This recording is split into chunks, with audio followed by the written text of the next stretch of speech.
Well, I was born in Milwaukee, in Wisconsin. I have to say, I don't know where my hometown is now, in the sense that I lived in Italy for 18 years, so probably I lived in Italy longer than anywhere else that I lived. So maybe my hometown's actually Milan in Italy.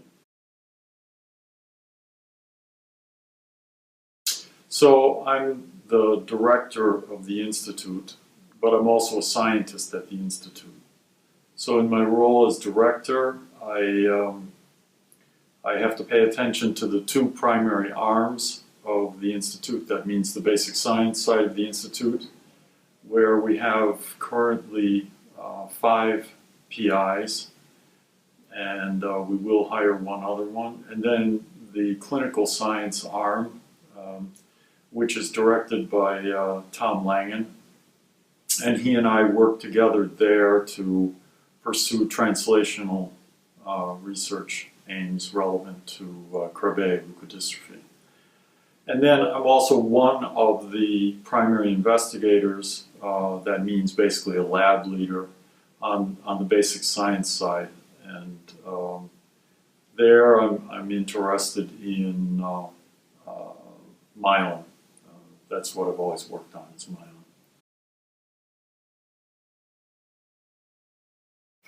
Well, I guess I'm passionate about myelin. I've been working on it for 32 years. I became interested when I was in medical school in myelin. In the second year, I was working in a lab, and I was really fascinated by how myelin takes its form in development. Myelin is sort of the insulation around the wires in the brain and in the peripheral nerves. And it's affected by a series of diseases like multiple sclerosis, for example, which most people have heard of. But more rare diseases, including peripheral neuropathies, which is a large part of what I work on, and also leukodystrophies, for example, of which Krabbe is an example.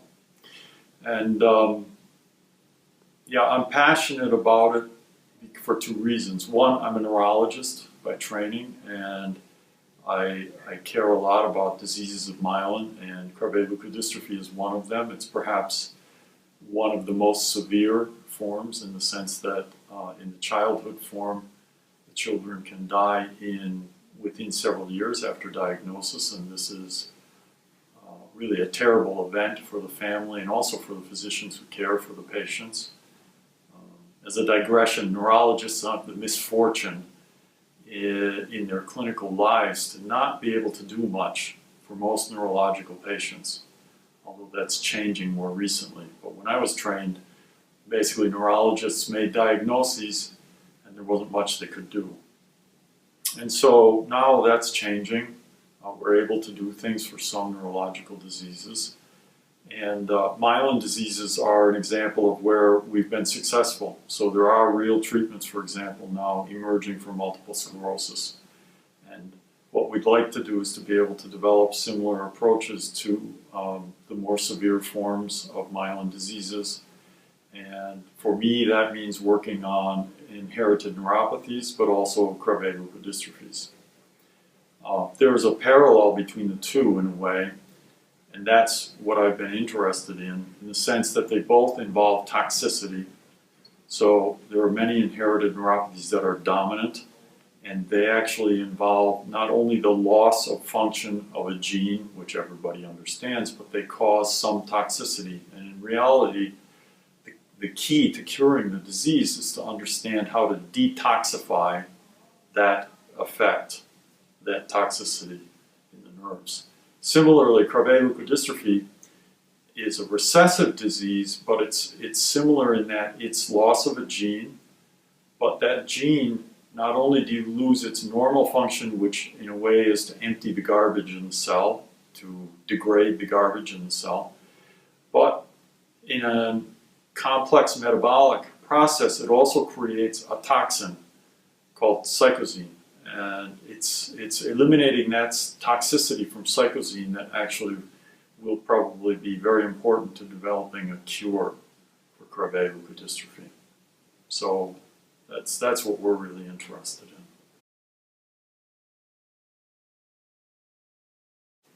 Well, I guess we have a larger goal, and that is to learn more general information about how myelin is made in development and how it's damaged in various diseases. And the logic for that is simple.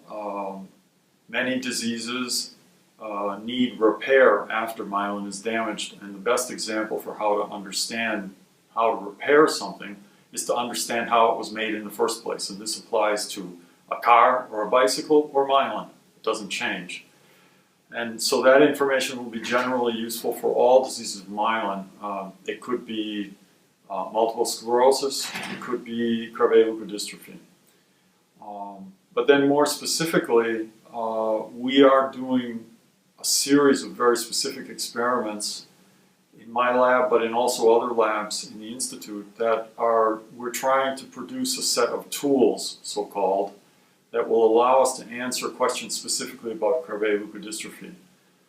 And in that respect, we work a lot in transgenic mice. So we're very good at introducing authentic genetic changes in mice, the same ones that you would see actually in the patients. And working together with other units in the Institute, including that of Laura Feltri, but also a senior research scientist in the Institute named Daesum Shin, we're producing a set of mice that will allow us to ask some very fundamental questions about Krabbe-Leukodystrophy. In which cell do we have to cure the loss of the enzyme? And at what time in the disease?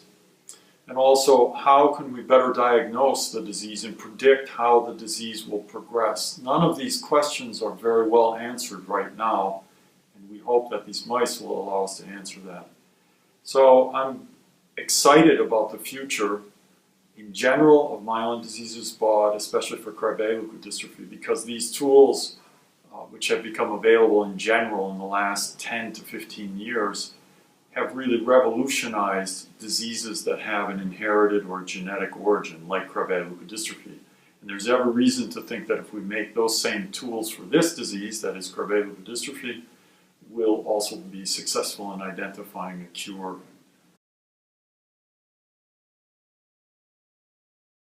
Yeah, I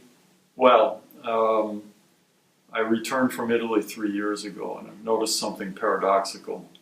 So when I was living in Italy, and I would come back to Wisconsin, for example, the people there would hear me speaking Italian, and they said, "You speak Italian, but you speak Italian with a Wisconsin accent." So if I would say in Italian, "oh," I say "oh" like a Wisconsinite says it, for example. Then I moved to New York, coming back from Italy, and the first thing that happened was one of the board members of the Hunter's Hope Foundation actually pointed out to me. He said, "Oh, well, you have an Italian accent." And I said, "In what sense do I have an Italian accent?" And he says, "Well, you say different words than people usually say in English." And he said, "You also speak with your hands. You have an Italian accent." So I find it paradoxical because I think that somehow I've managed to become an alien everywhere I go. I can't be at home in Wisconsin. I'm not really at home in New York. But that makes me very happy in this environment because we have people from all over the world. Actually, I don't think we have any single nationality overrepresented. We have people from all over the world in the Institute, and I'm really at home most in that environment.